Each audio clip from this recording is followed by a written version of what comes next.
Kalau misalnya pengalaman saya di Wonder Home itu awalnya adalah memang dari cerita-cerita ngobrol biasa dengan Bu Melani awalnya Wonder Home.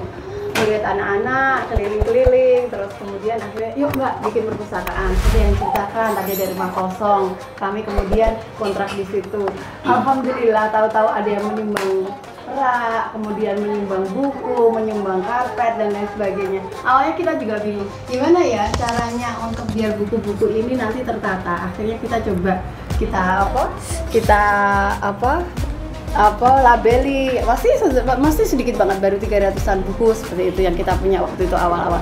Alhamdulillah berkembang seperti sekarang ini, alhamdulillah cukup membahagiakan. Walaupun kami juga agak sedihnya itu adalah nggak semua anak itu suka baca, ya. Jadi kalau misalnya sampai Bu Melani pun kadang sampai kita itu untuk memotivasi anak baca itu, ayo dikasih kupon jajan, ayo apa. Tapi kalau anak yang suka baca, dia buku KKPK kami di sini 100 buah pun dia sudah baca semuanya.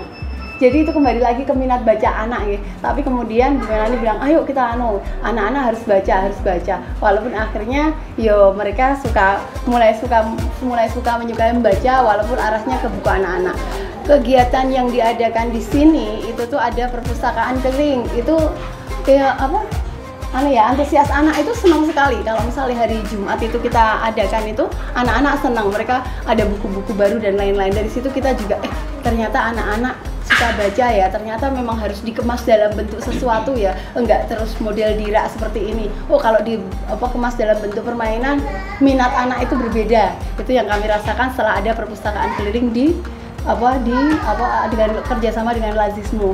Itu yang kami alami. Kemudian kalau misalkan selama ini kemudian kami kalau misalnya kok cuma membaca aja ya gitu, kenapa kemudian Bu Melani bilang yuk ada sinau bareng, ada kegiatan sore yang karena kita melihat kondisi anak-anak belum bisa baca di usia masih kecil, udah kelas 4 tapi belum bisa baca, itu keprihatinan kita.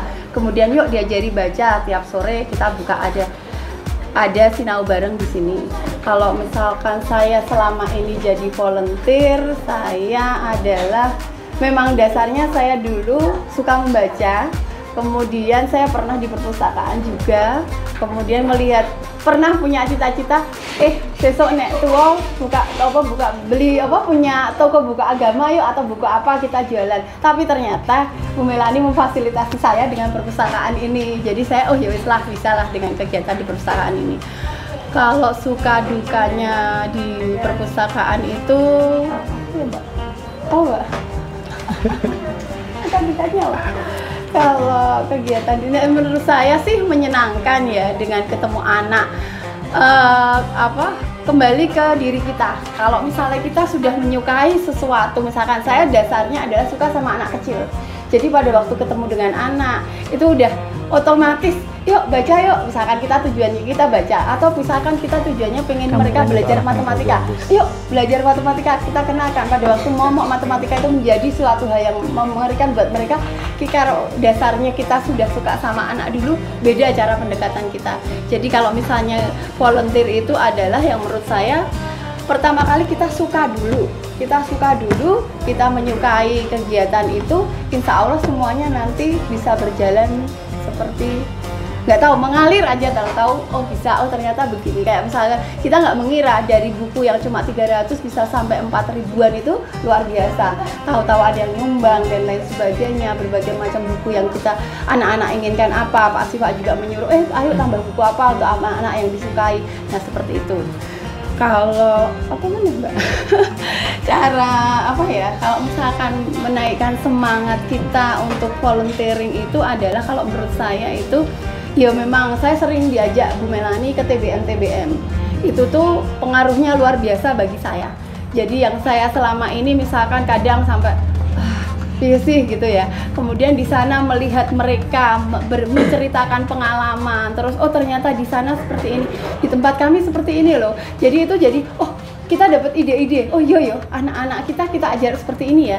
Nah, seperti itu yang bisa saya rasakan kalau misalkan untuk menaikkan semangat seperti itu, yang jadi bertemu dengan teman-teman, terus melihat anak-anak baru dengan mereka punya, Bu, kok aku begini ya gitu, itu tuh kita merasa kayak dimintain tolong dalam tanda kutip ya. Terus kita jadi, yuk ya udah ayo bisa begini, yuk mulai baca yuk. Maka kayak mereka bilang, Bu, aku di sekelas nggak bisa ngapa-ngapain, diketawain temenku. Itu ada yang cerita kayak gitu. Terus langsung nggak bisa baca, ya prihatin kita. Terus ya udah yuk belajar, datang tiap hari. Terus kemudian akhirnya pada waktu dia di samping saya, Bu Agus aku mau kesini, ngapain? Aku membacakan buku ya khusus buat Bu Agus. Itu saya menangis. Dia membacakan dari dia yang datang nggak bisa baca sampai dia bisa baca, itu saya Allahu Akbar. Jadi dia bilang, sekarang aku sudah bisa baca loh karena Wonder Home begitu.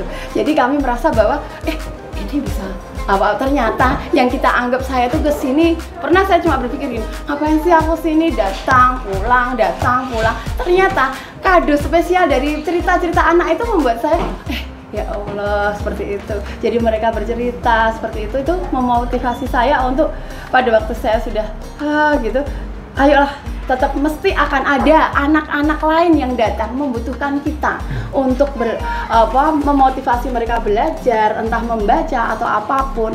Dan buku-buku yang mereka juga cerita, aku ternyata sekarang jadi tahu loh Bu, ceritanya ini ternyata awalnya muasalnya ada api. Mereka ngelihat di buku-buku kita di ilmu pengetahuan alam seperti ini, mereka ceritakan, oh ya sudah, aku bisa cerita loh sama ibuku gitu. Padahal anak itu usianya masih 2 tahun, kelas 2, dia bisa cerita. Itu dari membaca.